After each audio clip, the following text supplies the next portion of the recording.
नमस्ते जी। 66वीं श्रव्य कणिका उत्कृष्ट शंका समाधान मानव मन को आंदोलित करने वाले लौकिक पारलौकिक प्रश्नों के सटीक उत्तर समाधान करता है स्वामी विवेकानंद जी परिव्राजक। पुस्तक संपादित किया है डॉक्टर राधा वल्लभ जी चौधरी MBBS जबलपुर द्वारा।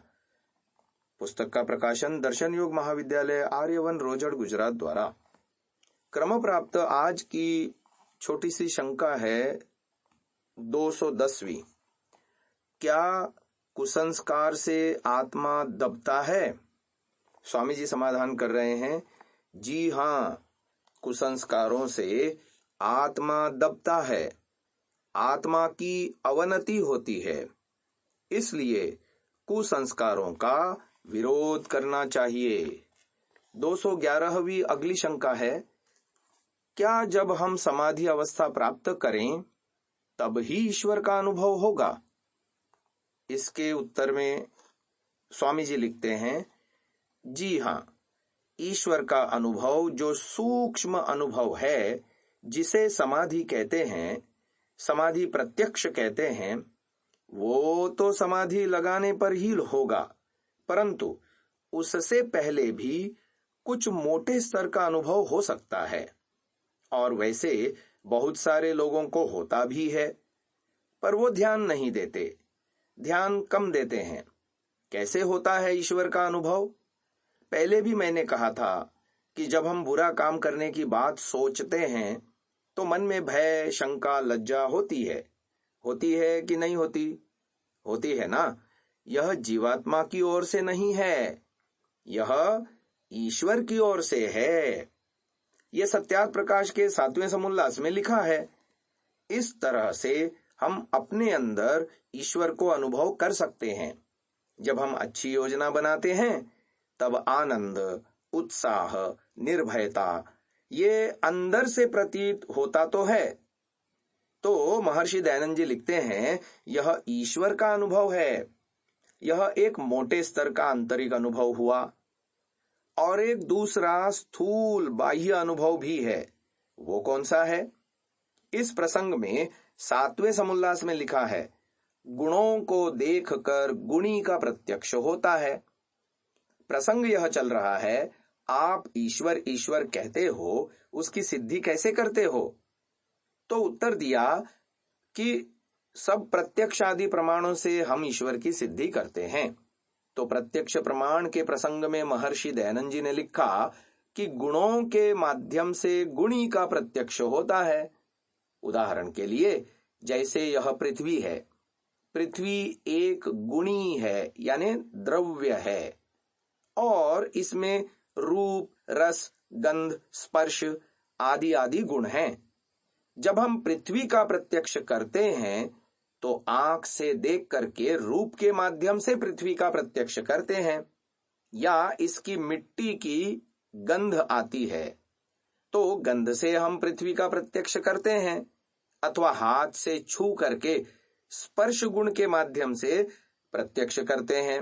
इससे पता चला कि किसी पदार्थ का जो प्रत्यक्ष है वो उस पदार्थ के गुणों के माध्यम से होता है।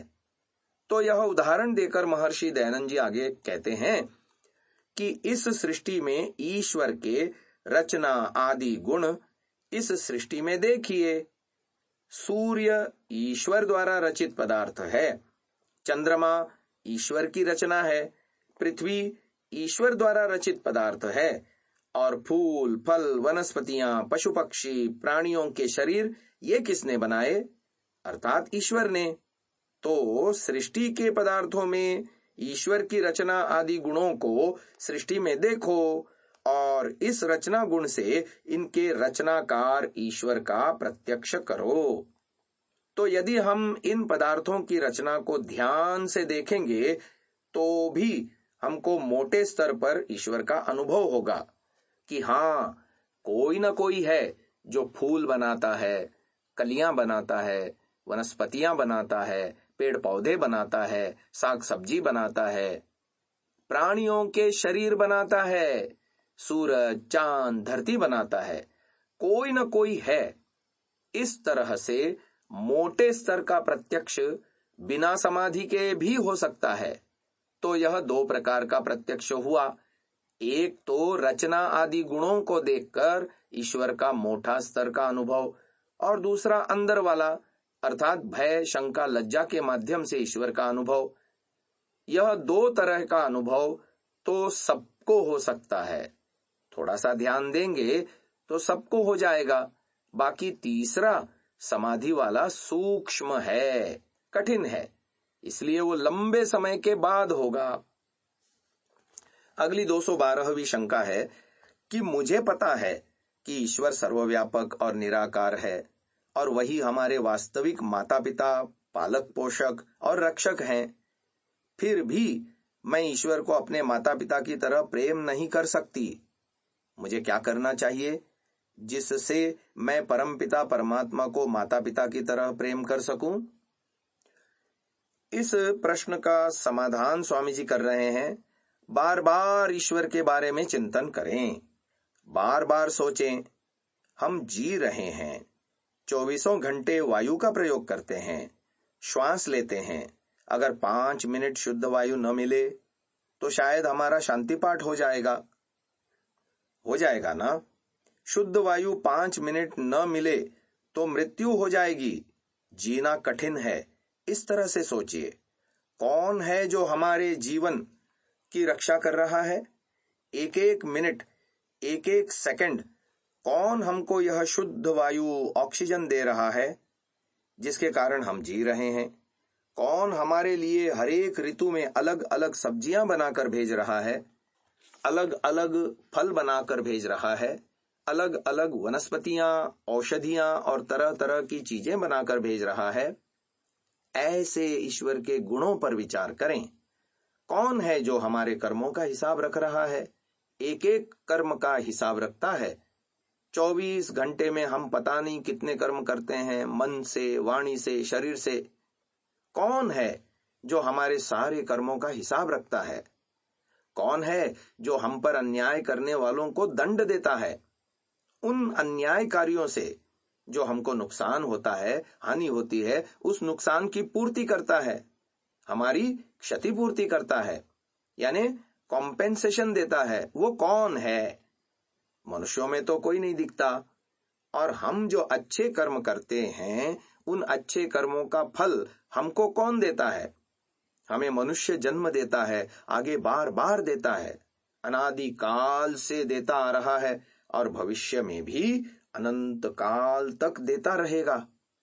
इतने अच्छे अच्छे लोग संसार में जिसने उत्पन्न किए हैं, अच्छे अच्छे धार्मिक लोग, देशभक्त लोग, ईमानदार लोग, वीर पुरुष, ऐसे अच्छे अच्छे साधु, संत, महात्मा, विद्वान लोग जो धर्म की रक्षा करते हैं, देश की रक्षा करते हैं, दूसरों को सुख देते हैं, सब दुनिया का भला करते हैं।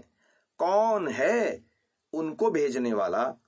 और यह सब करके भी वो भगवान हमसे कितनी फीस लेता है, कितना शुल्क लेता है? कुछ भी तो नहीं। इस तरह से बार बार सोचें तो आपके मन में प्रेम बढ़ेगा, रुचि बढ़ेगी। और माता पिता वाले उदाहरण की बात थी तो वैसे भी सोचें।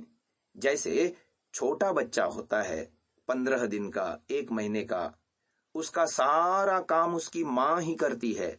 खिलाना, पिलाना, सुलाना, जगाना, नहलाना, धुलाना, सारा काम उसकी माँ ही तो करती है। उस बच्चे को तो कुछ होश ही नहीं, वो अपने से कुछ कर ही नहीं सकता। तो उस तरह से भी सोचें। जैसे माता छोटे बालक की सब प्रकार से रक्षा करती है, उसका सारा ध्यान रखती है, ऐसे ही हम छोटे बच्चे की ही तो तरह हैं। हमारी बुद्धि क्या है? कुछ भी नहीं। क्या खाना, क्या नहीं खाना, कुछ भी पता नहीं। उल्टा सीधा खाते रहते हैं, शरीर को बिगाड़ते रहते हैं, और एक लंबी सीमा तक ईश्वर हमारी रक्षा करता रहता है, रोगों से बचाता रहता है। इतनी व्यवस्था उसने हमारे शरीर में कर रखी है। और जब बहुत ज्यादा सीमा पार हो जाती है, अतिक्रमण बहुत अधिक हो जाता है, तब जाकर के भगवान हमारे शरीर में कुछ छोटा सा रोग पैदा करता है और वो भी सावधान करने के लिए कि सावधान, बहुत लापरवाही कर ली, जागो, लापरवाही मत करो, जानकारी करो क्या खाना क्या नहीं खाना, और उस हिसाब से खाओ पियो और अपने शरीर की रक्षा करो।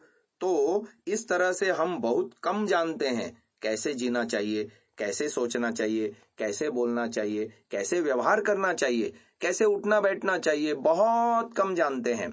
और फिर भी ईश्वर हमको पता नहीं अंदर से कैसे कैसे सूचना देता रहता है। 24 घंटे यह उसकी बड़ी कृपा है।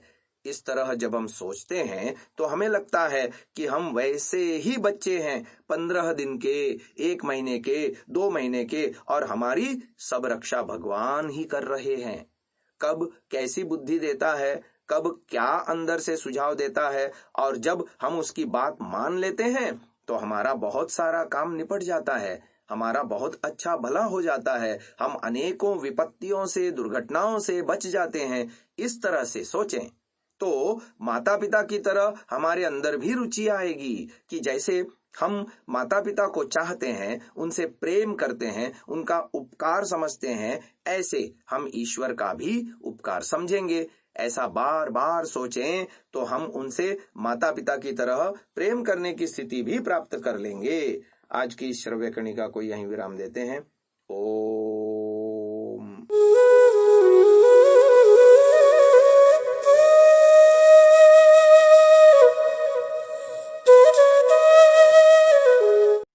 Download Sansa app, Rvirdal app, visit sansa.org, rvirdal.in।